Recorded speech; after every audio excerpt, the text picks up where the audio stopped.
Dr. Steve Pieczenik is a medical doctor, also a psychiatrist, and he also Harvard University, multiple degrees, and MIT. And he's done a lot of secret work from North Korea to you name it. And StevePieczenik.com. He joins us. Steve, you got a short segment here, a long segment coming up, but this is 25 minutes we've got left here today on this live Sunday edition. I know you don't want to get into the whole bin Laden raid itself or your sources or whatever, but you've been borne out correct 13 years ago on my show. Now this new Navy SEAL, conflicting stories with others, night and day, comes out, this O'Neill guy, and says that he killed the Easter Bunny a couple years ago on May Day.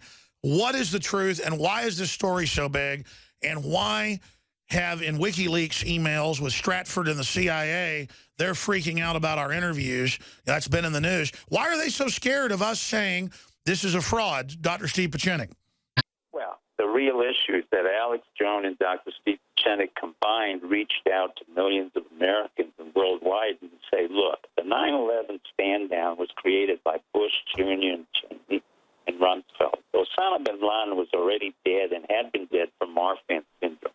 No one could contradict that. No one ever has contradicted it. The worst part is that on your show in 2002, you and I discussed an issue where I predicted that whomever would be president of the United States, whomever, I had no idea would be Obama.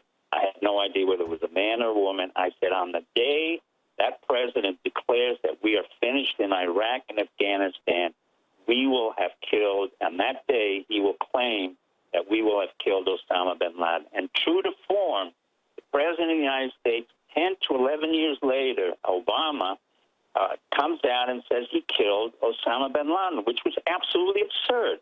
Both the narrative and the prediction was such that the entire intelligence community of America was tied in a knot because Dr. Steve Pieczenik and Mr. Alex Jones predicted that a president of the United States, along with a military and civilian intelligence corps consisting of thousands of people and billions of dollars, would predict that Osama bin Laden, who was already dead for 10 years from Marfan syndrome, would be declared dead by a SEAL Team 6. Now, the reason why this is a disaster is because not only is the credibility of Bush Jr.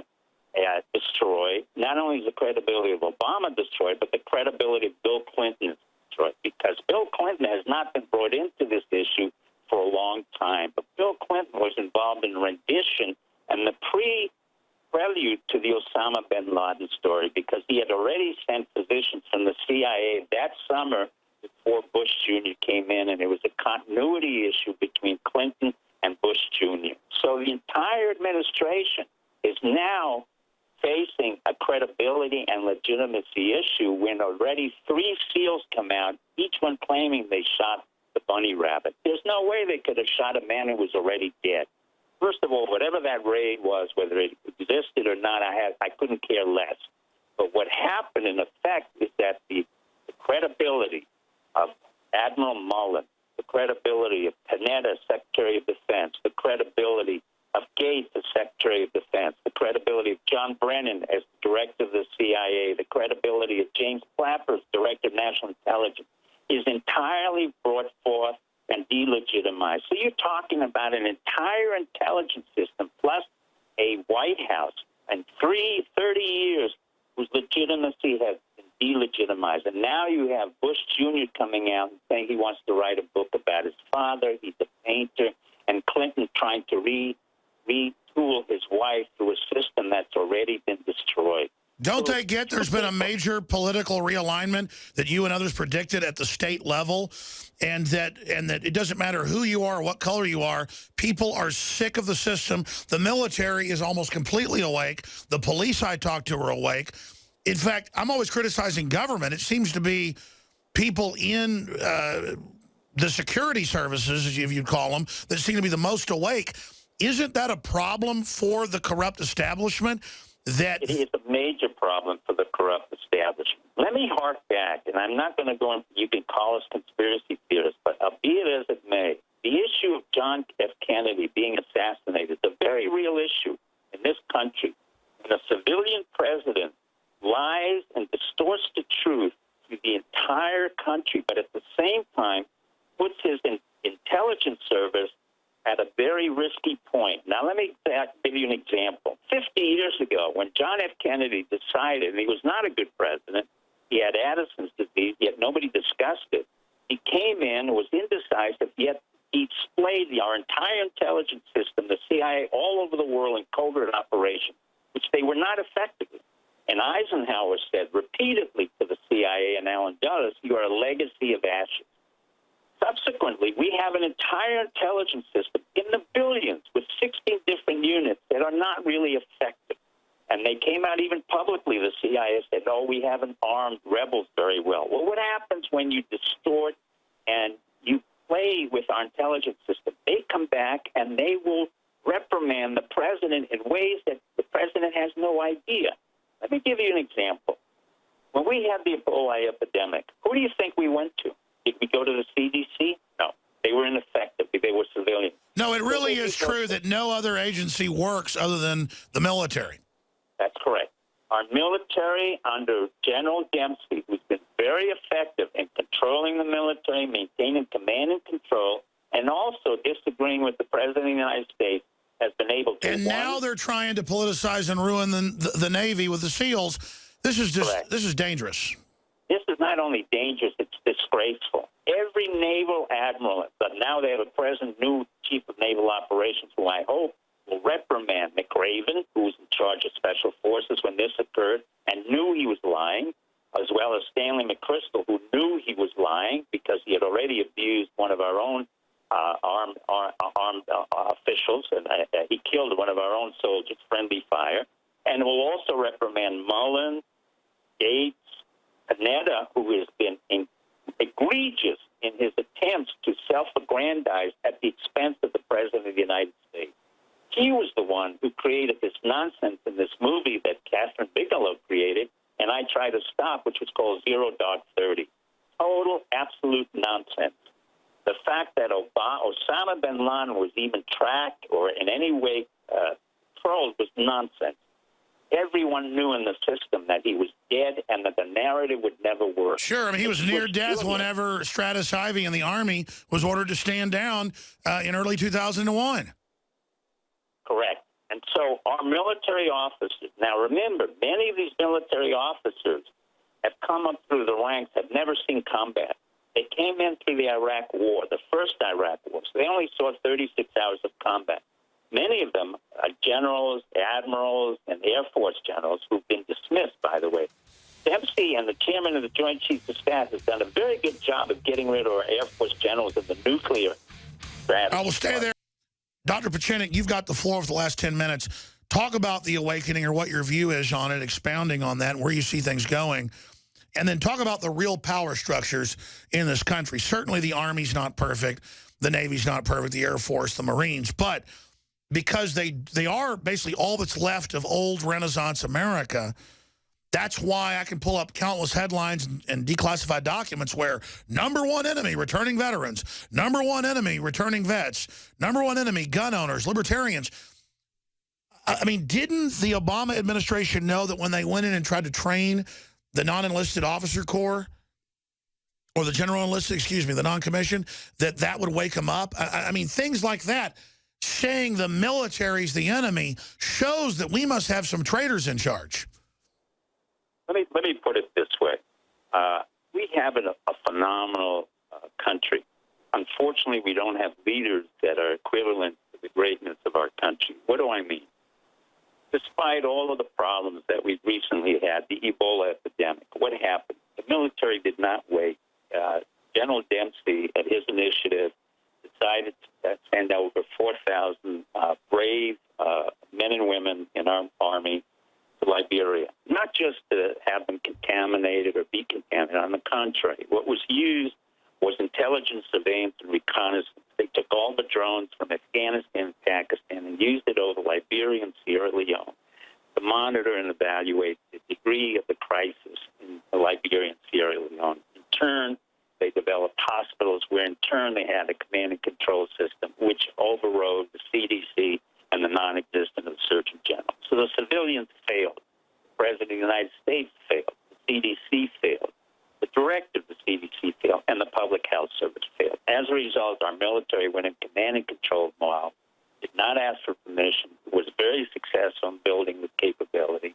And the Ebola epidemic will be ceased and stopped because of that and because of their initiative. In turn, we have a director of national intelligence, James Clapper, who's been in our system for over 30 years and has not been, and was asked to resign and refused to resign repeatedly, even though Obama denigrated him publicly, saying his intelligence wasn't good enough.